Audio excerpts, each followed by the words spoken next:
घनानंद के जीवन परिचय के बारे में अपन ने बातें की। आज घनानंद के कवित्व जो हैं उनकी व्याख्या करेंगे। छवि को सदन मोद मंडित बदन चंद त्रसित चखनी लाल कब धो दिखाई हों चटकिलो भेग करे मटकिले भांति सो ही मुरली अधर धरे लटकत आय हों लोचन डुराय कछु मृदु मुसिकाय नेह भीनी बती यानी लड़काई बतराय हों बिरह जरत जी जानी आनी प्राण प्यारे कृपा निधि आनंद को घन बरसाए। प्रस्तुत पद्यांश कवित्व घनानंद द्वारा रचित है। इसमें कवि ने किसी गोपी अथवा नायिका की मनोदशा का चित्रण किया है। वीराणी नायिका श्री कृष्ण दर्शन की अभिलाषा से विवश होकर के कह रही है, हे कृष्ण, तुम अपने शोभा के सागर प्रसन्नता से पूर्ण चंद्रमा रूपी मुख को मेरे इन प्यासे नेत्रों को न जाने कब दिखलाओगे और न जाने कब तुम अपनी चटकीली वेशभूषा धारण करके होठों पर मुरली रखकर बजाते हुए नखरीले ढंग से झूमते हुए आओगे। न जाने कब प्रेम से भीगी हुई बातों से आंखें मटकाते हुए मृदु मृदु मुस्कुराते हुए चपलता के साथ वार्तालाप करोगे और न जाने कब अपने हृदय में मुझे विरह से जलती हुई समझकर तथा मेरे पास आओगे। हे प्राणों के प्रिय, कृपा के सागर कृष्ण, तुम अब मुझ पर आनंद के मेघ को बरसाओगे अथवा अत्यधिक आनंद की वर्षा करोगे। प्रस्तुत कवित्व में कवि घनानंद ने प्रियतम की रूप छवि के साथ समस्त व्यवहार को प्रेमानुकूल बताकर उनके संयोग की लालसा नायिका द्वारा व्यक्त की गई है। प्रस्तुत कवित्व में अनुप्रास, रूपक, उपमा अलंकारों का प्रयोग हुआ है। दूसरा पद, भोर ते सांझ लो कानन और निहारती बावरी नेकुन हारती सांझ ते भोर लो तारनी ताकि वो तारनी सो एक तार न टारती जो कहूँ भाव तो दिठी परे घन आनंद आंसुन ओसर गारती मोहन सोहन जोहन की लगी रहे आँखिन के उरारती। प्रस्तुत कवित्व घनानंद द्वारा रचित है। इसमें कवि ने ऐसी नायिका का चित्रण किया है जो कि प्रियतम की लगातार प्रतीक्षा करती है, परंतु उसके सामने आ जाने पर निरंतर अश्रुपात के कारण वह उसे नहीं देख पाती है। कवि घनानंद वर्णन करते हुए कह रहे हैं कि वह वीराणी नायिका सुबह से लेकर शाम तक जंगल की ओर देखती रहती है और बावली बनी हुई वह थोड़ा भी नहीं थकती है।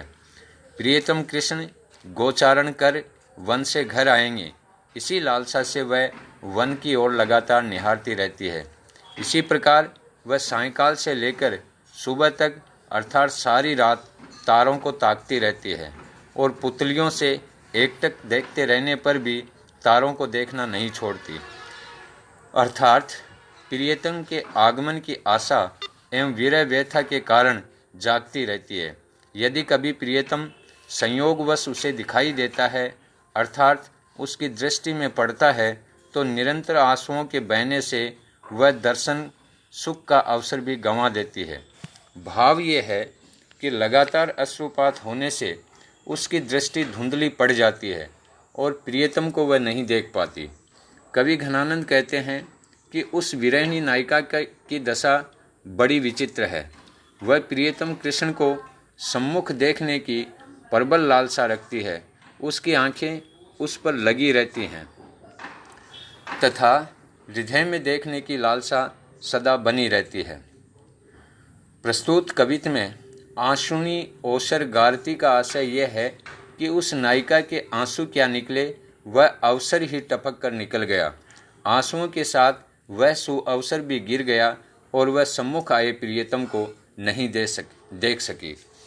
प्रस्तुत कवित्व में सभंग पद तथा अभंग पद यमक अलंकार का प्रयोग हुआ है। छेकानुप्रास अलंकार भी प्रस्तुत सवैये में है। दूसरा पद, सोए न रोइबो जागे न जाग अनोखी लाग सु आँखि न लागी देखत फूल पे भूल भरी ये सूल रहे नित ही चित लागी चेटक जान सजीवनी मूर्ति रूप अनूप महारस पागी, कौन वियोग दशाघन आनंद मोमति संग रहे अति खागी। प्रस्तुत कवि घनानंद द्वारा रचित सुजान प्रेम से उद्धृत है। यहाँ अपनी विलक्षण वियोग दशा का उल्लेख करती हुई कोई वीरानी नायिका अपनी सखी से कहती है कि वियोग की विलक्षण दशा के कारण सोने पर न तो सोते ही बनता है और न जागते रहने पर जागना ही, अर्थात न तो ठीक तरह से सोना होता है और न जागना। सोने जागने के बीच की स्थिति सदा बनी रहती है।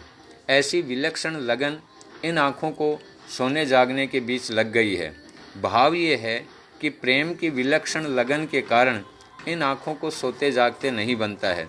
जब तक ये आँखें प्रियतम को देखती रहती हैं तब तक प्रफुल्लित रहती हैं, किंतु इसके अभाव में भूल का विचार करके अर्थात प्रियतम के द्वारा भुला दिए जाने की बात सोचकर इनमें नित्य ही वेदना जागृत रहती है, अर्थात वेदना का तीखा अनुभव उन्हें नित्य ही होता रहता है। अनुपम रूपवती तथा अत्यधिक रस से पगी हुई मायाविनी सुजान की जीवनदायिनी मूर्ति मेरी मति में अत्यंत धंसी रहती है। घनानंद कवि कहते हैं कि फिर ये कैसी वियोग दशा है। भाव ये है कि बराबर प्रेमिका सुजान की मूर्ति ध्यान में रहती है, फिर भी वियोग का अनुभव होता रहता है। आखिर ये वियोग की कौन सी और कैसी दशा है। प्रस्तुत कवित्व में विरह में लालसा, उद्वेग, चिंता आदि के कारण विरहिणी की जो दशा हो जाती है उसकी सुंदर व्यंजना हुई है। प्रस्तुत कवित्व में विप्रलंब श्रृंगार का वर्णन किया गया है। मुहावरों का भी प्रयोग भी इस कवित्व में किया गया है। प्रस्तुत सवैये में छेकानुप्रास अलंकार का प्रयोग भी हुआ है।